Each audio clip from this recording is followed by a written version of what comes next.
नमो बुद्धाय दोस्तों। स्वागत है दोस्तों आपका मेरे चैनल अवर प्राइड हमारा गौरव पर। दोस्तों, सबसे पहले मैं आपको धन्यवाद देना चाहता हूं। मेरे जो पिछले वीडियो थे उन पर आपका अत्यधिक समर्थन मिला, सहयोग मिला, इसके लिए धन्यवाद। आज मैं फिर आपके सामने उपस्थित हूं एक नए वीडियो के साथ, जो तत्कालीन इस समय घटनाक्रम चल रहा है उसको लेकर के।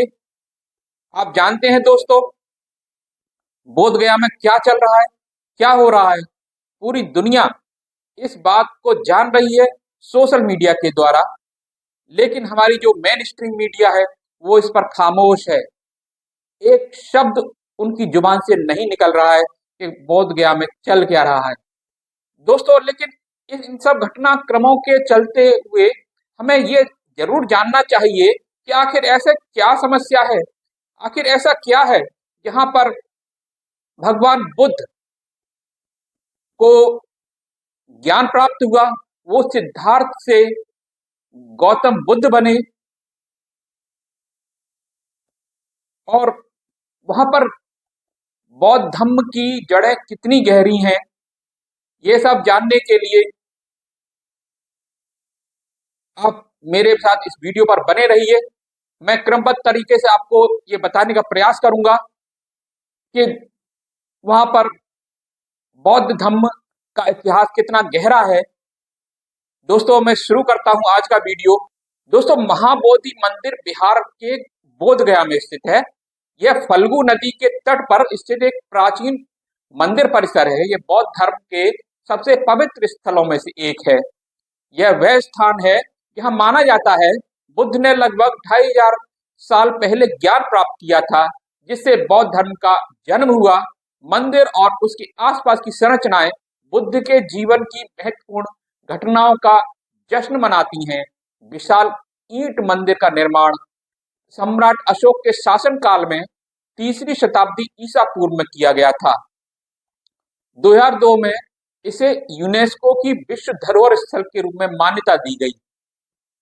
दोस्तों, हम महाबोधि मंदिर परिसर की ऐतिहासिक पृष्ठभूमि, निर्माण और स्थापत्य शैली पर चर्चा करेंगे। सबसे पहले बात कर लेते हैं महाबोधि मंदिर के इतिहास पर। यह पूरी तरह से ईंटों से निर्मित सबसे प्रारंभिक बौद्ध मंदिरों में से एक है। महाबोधि मंदिर परिसर मौर्य सम्राट अशोक द्वारा 3री शताब्दी ईसा पूर्व में निर्मित पहला मंदिर भी है।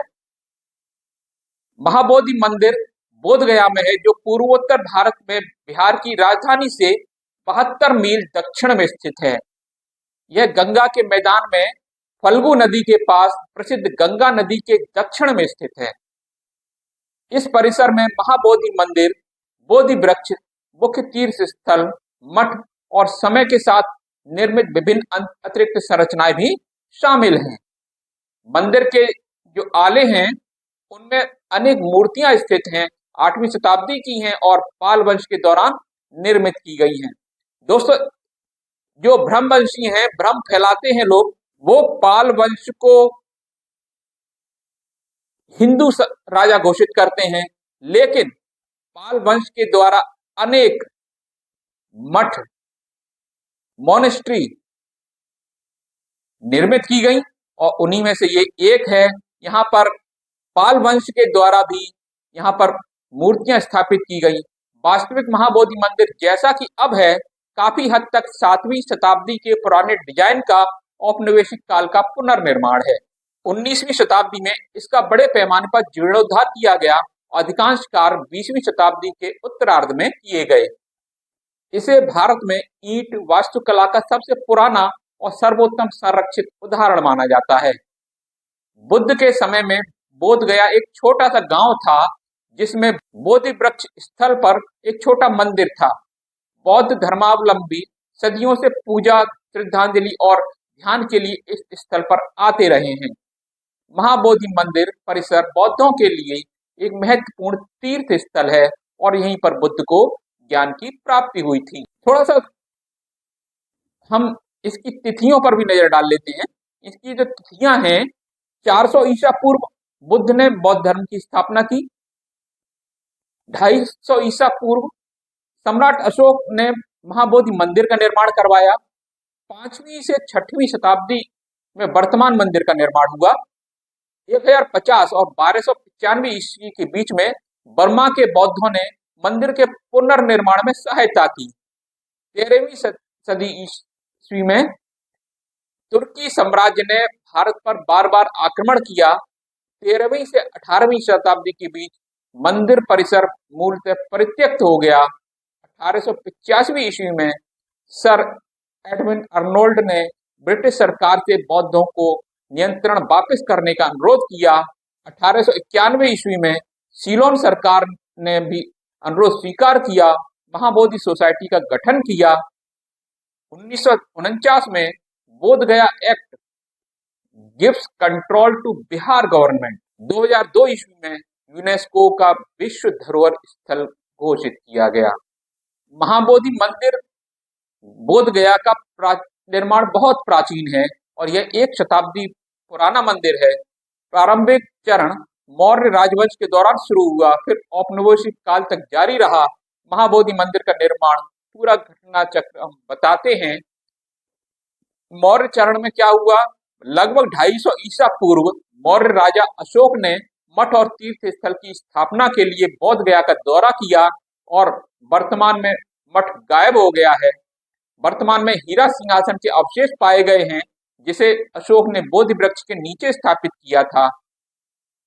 मौर्यों के बाद की स्थिति क्या थी? शुंग काल, जो 185 से 73 ईसा पूर्व के दौरान अतिरिक्त संरचना का निर्माण किया गया। दोस्तों, यहाँ पे एक चीज और स्पष्ट हो जाती है कि शुंग ब्राह्मण नहीं थे, शुंग बौद्ध राजा थे। शुंग मौर्य वंश का ही विस्तार था। दोस्तों, हत्या तो इसलिए की कि वो समय था, वो राजाओं का समय था। वहां पर किसी भी राज सत्ता का निर्धारण युद्धों के द्वारा या कत्लेआम के द्वारा ही होता था। तो ये एक आम कत्लेआम था, ये कोई ब्राह्मणों की सत्ता का स्थापना नहीं थी। जिसमें हीरक सिंहासन के चारों ओर घड़े के आकार के आधार वाले स्तंभ, महाबोधि मंदिर के चारों रेलिंग, नक्काशीदार पैनल और पदक शामिल थे। दोस्तों, अगर शुंग, जिसके बारे में कहा जाता है कि वो एक बौद्ध भिक्षु के सर लाने पर 100 दीनार इनाम में दिया करता था, अगर वो ब्राह्मण होता तो क्या महाबोधि मंदिर में संरचनाओं का निर्माण करवाता? दोस्तों, शुंग, पुष्यमित्र शुंग एक बौद्ध शासक था, बौद्ध राजा था। इसके बाद गुप्त काल आया। गुप्त काल 4वीं से 6वीं शताब्दी के दौरान रेलिंग का विस्तार किया गया, उसे मोटे ग्रेनाइट से सजाया गया। गुप्त काल भी, जिसे हिंदू धर्म का प्रचार किया जाता है कि गुप्त काल हिंदुओं का शासन था, वैदिक शासन था, दोस्तों वो भी बौद्ध काल ही था। गुप्तों ने भी, गुप्त साम्राज्य ने भी वहां पर रेलिंग का काम किया, ग्रेनाइट का काम किया, बौद्ध जो स्मारक था, स्थल था, उसको सजाने संवारने का काम किया। इसे पत्तियों पर बने आभूषणों और छोटी आकृतियों के साथ साथ स्तूपों द्वारा भी विस्तृत किया गया था। गुप्त काल के बाद में 13वीं शताब्दी के दौरान तुर्की आक्रमणकारियों ने मंदिर पर हमला किया और बौद्ध धर्म के अनुयायियों ने मंदिर पर नियंत्रण खो दिया था। महाबोधि मंदिर की वास्तुशैली असामान्य है। यह न तो पूरी तरह से द्रविड़ है और ना ही पूरी तरह से नागरा।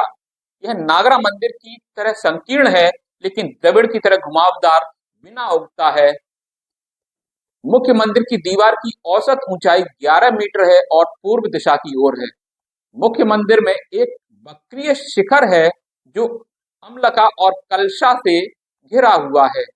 मंदिर के पैरापेट के 4 कोनों पर छोटे मंदिर कक्षों में बुद्ध की 4 मूर्तियां हैं। महाबोधि मंदिर चारों ओर पत्थर की रेलिंग से घिरा हुआ है, लगभग 2 मीटर ऊंचा है और पूर्व से और उत्तर दिशा से प्रवेश द्वार है। धन की बौद्ध देवी लक्ष्मी, दोस्तों लक्ष्मी जो दिखाई देती हैं, अगर एक पुस्तक है गॉड्स ऑफ नॉर्दर्न बुद्धिज्म, उसको पढ़ा जाए, उसमें सभी जो वैदिक देवी देवता हैं उनके बारे में दिया गया है। अगर दोस्तों भारत में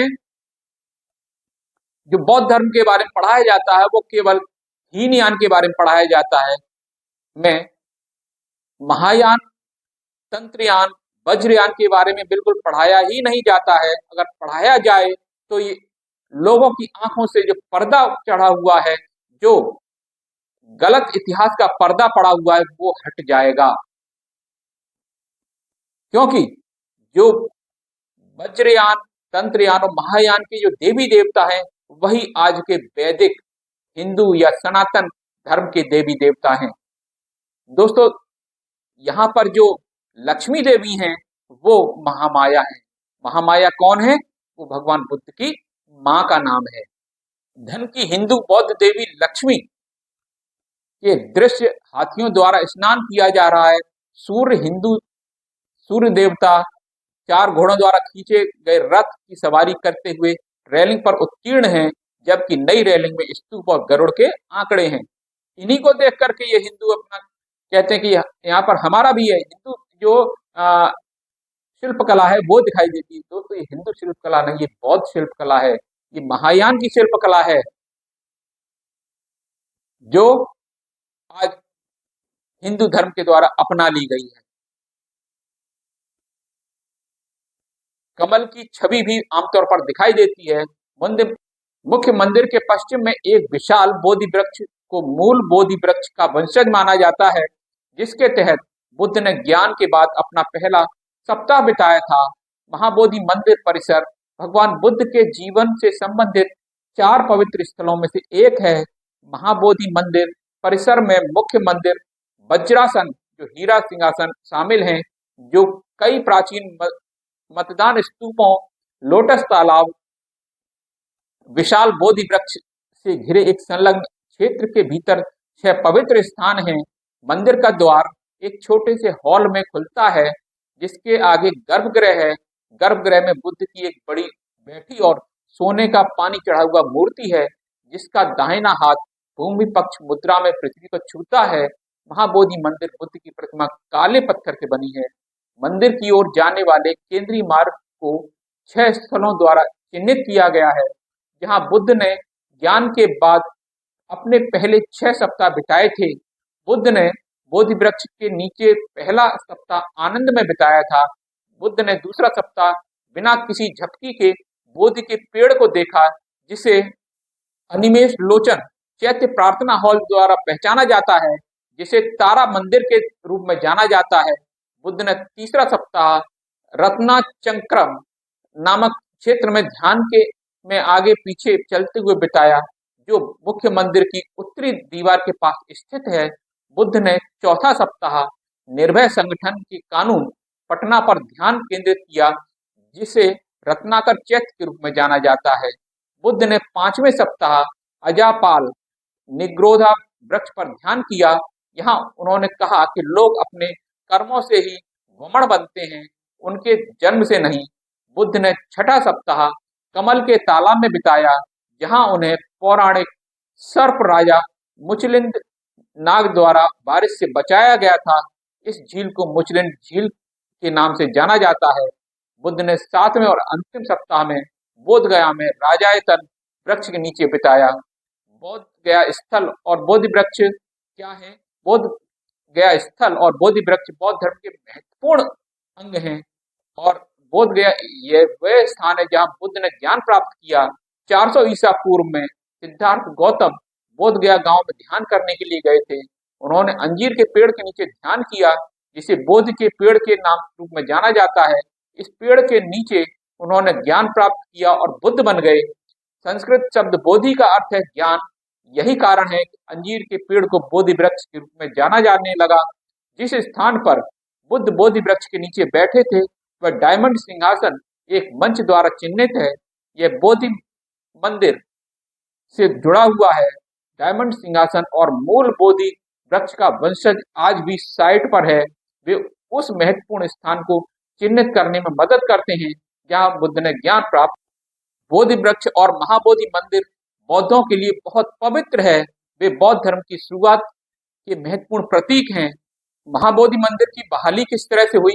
12वीं शताब्दी में बौद्ध धर्म के पतन हुआ और हुन और अरबों के आक्रमणों के बाद बोध गया की महाबोधि मंदिर वास्तुकला खराब हो गई और काफी हद तक छोड़ दी गई।